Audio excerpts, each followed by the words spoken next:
किसी भी संस्थान में जिसका दीक्षांत होता है, शिक्षा का एक तरह से आज के समय में, मैं इसको दोहराना तो नहीं चाहूंगा, लेकिन जैसे दीक्षांत के बारे में कल्पना की गई, उदाहरण के लिए बात हमारे सामने भी जुड़ती है कि हम अपने गुरु और शिक्षक में अंतर करने जाएंगे कि गुरु और शिक्षक में क्या अंतर है।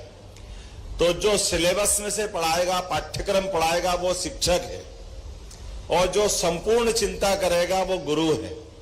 और आध्यात्मिक गुरु तो हमारे इस लोक की भी चिंता करेंगे और उस लोक की भी चिंता करेंगे। ये हमारी परंपरा। मुझे इस बात की प्रसन्नता है, हमने अपनी सरकार बनने के बाद अपने विश्वविद्यालयों में एक मेरा अनुभव सुनाता हूं आपको। ये जो वाइस चांसलर शब्द है, बड़ा अंग्रेजी से हिंदी के अनुवाद में कई ऐसी विसंगतियां ध्यान में आती है कि इसका उत्तर हिंदी में ढूंढो तो मिलता नहीं, और जो मिलता है वो बड़ा अटपटा लगता है। जैसे हमारे यहाँ कुलगुरु की परंपरा है, लेकिन अंग्रेजी में वाइस चांसलर, उसका हिंदी कर दिया कुलपति। अगर सच्चे अर्थ में वाइस चांसलर का हिंदी करेंगे तो उपकुलपति आना चाहिए, अगर उस तरह से भी देखें, लेकिन उपकुलपति नहीं बोलेंगे, कुलपति बोलेंगे। मैं ऐसे ही दीक्षांत समारोह में, जब मैं शिक्षा मंत्री था, इंदौर गया। इंदौर में एक कार्यक्रम में जब मौजूद था तो वहां तत्कालीन कुलपति प्रोफेसर रेणु जैन जी के श्रीमान भी वहां आए हुए थे। ऐसे ही बाकी लोगों से परिचय होते होते मैंने पूछा आपका परिचय क्या है, तो उन्होंने कहा मैं आपके कुलपति का भी पति हूं। वो उनने सहज भाव से बोला, लेकिन मुझे बड़ी अंदर तक चुभ गई ये बात। ये हमारे लिए कुलपति का पद बड़ा महत्व का है, बहुत स्थान सब अलग प्रकार का, लेकिन ये केवल हमने अनुवाद करने में, हमारी परंपराओं से हटके शब्दों की रचना करने में, हमने तुरंत जैसे हमारी सरकार बनी, पहली कैबिनेट में निर्णय किया, अब से सारे कुलपति कुलगुरु करे जाएंगे पूरे प्रदेश के अंदर। जैसे ही हम कुलगुरु कहते हैं तो वो हमारे उस पूरे भारतीय सनातन संस्कृति से अपने आप जोड़ के देखने की रचना बनाई देती है। और मुझे तो आज और आनंद आया, वीआईटी कैंपस देश के सबसे अच्छे कैंपस में से एक कैंपस है। मैं बधाई देना चाहूंगा आपको इस नाते से। इस कैंपस के अंदर आने के लिए, यद्यपि मैं कल रात को 1 बजे दिल्ली और हरियाणा से लौटा, मैंने पहले निवेदन किया था आपने विश्वनाथन जी से, उनकी बेटी से, कि मुझे आने में कठिनाई होगी, मुझे माफ कर दो। तो उन्होंने कहा नहीं, आपको, हमारा बहुत अच्छा कार्यक्रम है, बड़ी अच्छी तैयारी है, आपको आना चाहिए। तो हमने कहा वर्चुअल जुड़ जाएंगे। तब उन्होंने कहा नहीं, वर्चुअल में जो आनंद नहीं आएगा जो आप प्रत्यक्ष आओगे। तो वैसे भी मैं आपको अंदर की बात बताता हूं, किसी और कार्यक्रम में मेरी जाने की इच्छा हो या न हो, लेकिन मित्रों से मिलने का मौका मिले, दीक्षांत तो मैं सब करके जरूर आता हूं, किसे भी करके आता। कितना भी व्यस्त शेड्यूल हो, लेकिन शैक्षणिक संस्थानों का अगर न्योता मिले तो ऐसा लगता है कि मैं भी आपके उस युग में पहुंच जाता हूं जो अपने कॉलेज कैंपस को याद करते हुए ऐसे आनंद में डूबता हूं। शैक्षणिक संस्थाओं का जो वाइब्रेंट वातावरण, दीक्षांत समारोह की गरिमा और ऊर्जा देख करके अंदर का छात्र मन भी आत्मविश्वास से भरता है और आनंद में हिलोरे लेने लगता है, आनंद में डूब जाता है। वेल्लोर शैक्षणिक संस्थान के विषय में जैसे मुझे बताया गया है, यह संस्थान अपनी स्थापना के बाद से ये न केवल हमारे प्रदेश का गौरव है, बल्कि हर एक विद्यार्थी की, जिसका एक बार इस इंस्टीट्यूशन में एडमिशन हो जाए, उसका प्लेसमेंट पक्का है, ये मैं जानता हूं किसी हालत में। जिस संस्थान में आने के साथ ही हमारी भविष्य की नींव डल जाती है, भविष्य में हमारी मनोकामना, हमारी इच्छा, क्षमता, योग्यता, हमारी अपनी बुद्धिमत्ता, उसके लिए अगर आकाश मिलता है, उससे अच्छा कौन सा मौका हो सकता है। मैं आप सबको बधाई देना चाहूंगा, खास करके दीक्षांत समारोह में ये 5वां दीक्षांत समारोह है। धीरे धीरे धीरे करते करते ये अपने इस मूल रूप को प्राप्त करने लग गया जिसकी 2017 में नींव डाली गई थी। आज 16,000 के आसपास विद्यार्थी यहां पढ़ रहे हैं और यहां नहीं, अमरावती, वेल्लोर, तमिलनाडु में 2 यूनिवर्सिटी, ऐसे करके 4 विश्वविद्यालय। अभी तो एक ही विश्व काफी है, ये 4-4 विश्व की गारंटी लेते हैं। मैं आपको बधाई देना चाहता हूं, यह है भविष्य की हमारी तैयारी। और यशस्वी प्रधानमंत्री के लिए जोरदार अभिनंदन करो श्रीमान नरेंद्र मोदी जी के लिए, जिनका नाम ही लेना अपने आप में ऐसा लगता कि 440 वाल्ट का करंट लग गया, आनंद आ गया है। हमारे अपने जीवन में कितना गर्व होता है। आप बच्चों तो बहुत भाग्यशाली हो, कई सारे मित्र तो जिनने अपना थोड़ा होश संभाला होगा, तब से यशस्वी प्रधानमंत्री 2014 से हमको गौरवान्वित कर रहे हैं।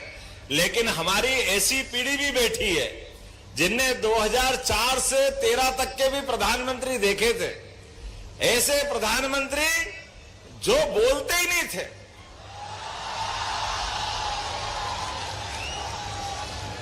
ये समझ में ही नहीं आता था, इतना बड़ा देश और इतने बड़े देश के प्रधानमंत्री, नाम तो मनमोहन सिंह, लेकिन मन ही मन में बात करते थे, बोलते ही नहीं थे सब।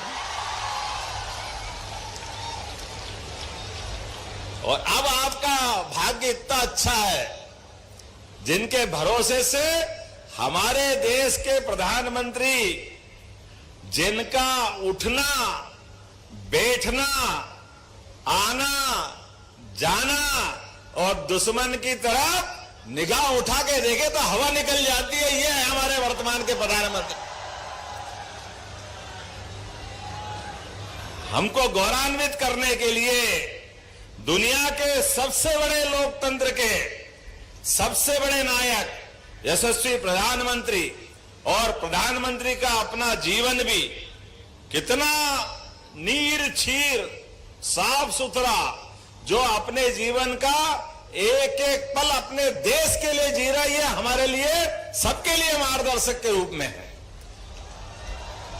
और वेल्लोर इंस्टीट्यूशन में अगर मैं बात कर रहा हूं तो नवीन टेक्नोलॉजी, अभी अभी मैं आपको बताना चाहूंगा कि हमारे लिए नवीन तकनीक का जो महत्व वेल्लोर टेक्नोलॉजी या वेल्लोर इंस्टीट्यूशन आपके माध्यम से जो आता है, ये यूनिवर्सिटी जो प्रयोग कर रही है। अभी मेरा फोटो खींचा, अभी सम्मान हुआ और इसी समय में उठ करके बोलने भी नहीं आया, इसके पहले फ्रेमिंग करा के मेरे हाथ में फोटो दे दिया। ये आज के समय का हमारा भारत है। और इसी टेक्नोलॉजी की पसंद की अगर हम लिस्ट बनाएं तो हमारे सबसे बड़े नवीन तकनीकों के आधार पर देश को जो आगे बढ़ाने के लिए तत्पर हैं, उनका नाम है श्रीमान नरेंद्र मोदी जी, जिनके नेतृत्व में भारत सभी क्षेत्रों में आगे बढ़ रहा है। खास करके नवीन तकनीक को लेकर के, स्टार्टअप को लेकर के, हमारे अपने बौद्धिक क्षमता, ये जो हमारी बौद्धिक क्षमता है, पहले गया जमाना जब यहां से डिग्री लेकर के बेहतर जीवन के लिए हमको विदेश जाना पड़ता है। आज समय बदल रहा है। आज के समय में बदलते दौर में भारत आगे बढ़ रहा है और विदेश के बच्चे अपने देश में आ रहे हैं, अपने इस संस्था को संभाल रहे हैं। ये बदलते दौर का भारत है। और इसी में मैं आप सबको जोड़ता हूं कि आज हमारे सबके सामने ऐसे सारे प्रश्नों के उत्तर निकालने में मेरे सारे विद्यार्थी समर्थ होंगे, मुझे पूरा भरोसा है। हम आज की टेक्नोलॉजी के युग में युवा शक्ति, भविष्य के विकसित भारत के ध्वजवाहक है, यह मैं गारंटी ले सकता हूं। हमारे लिए तो आदिकाल से, आज का नहीं कह रहे, हमारी परंपरा तो इतनी उदार थी।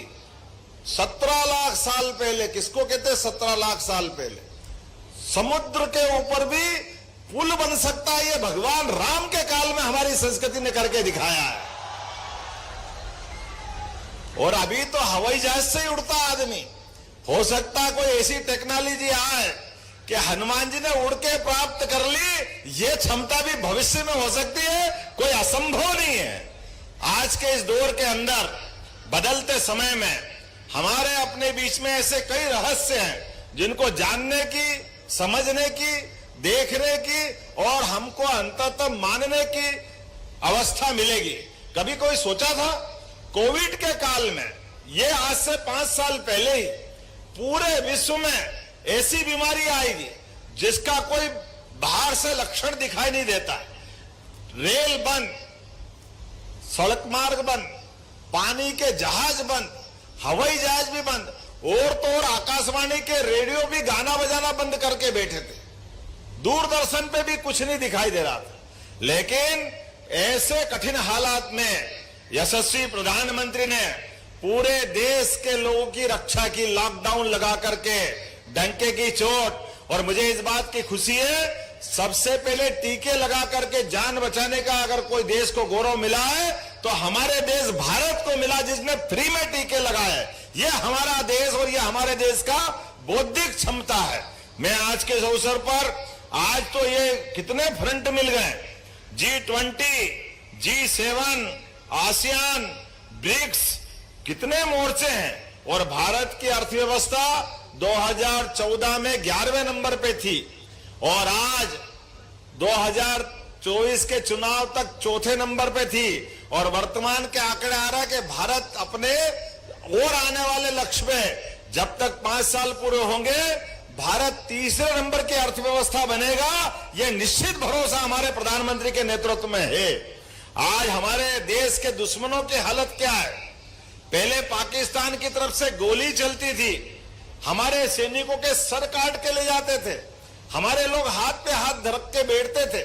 अरे हमारे घर से बच्चे, कोई डॉक्टर, कोई इंजीनियर, कोई सिपाही बनकर के देश की सेवा करते हैं।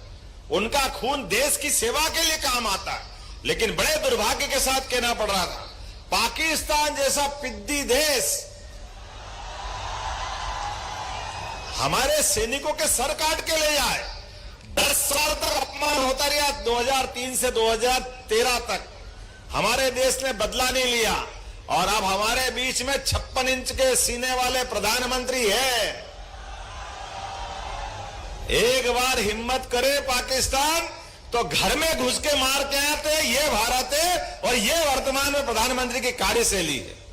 आज के समय में मैं अपनी ओर से शैक्षणिक संस्थान में आपकी शिक्षा के बाद दीक्षा की तरफ आता हूं। दीक्षा का मतलब हमारा जीवन, हम अपना खुद का अपना एक संसार बनाएं और संसार में हमारी ऊंची उड़ान और ऊंची हो सकती है, लेकिन अपनी जमीन पे पैर टिके रहे। हमारे से जो बेहतर हो सकता है वो जरूर करें, लेकिन जो भी करें अपने देश के लिए, अपने समाज के लिए, परिवार के लिए सबको जोड़ के चले।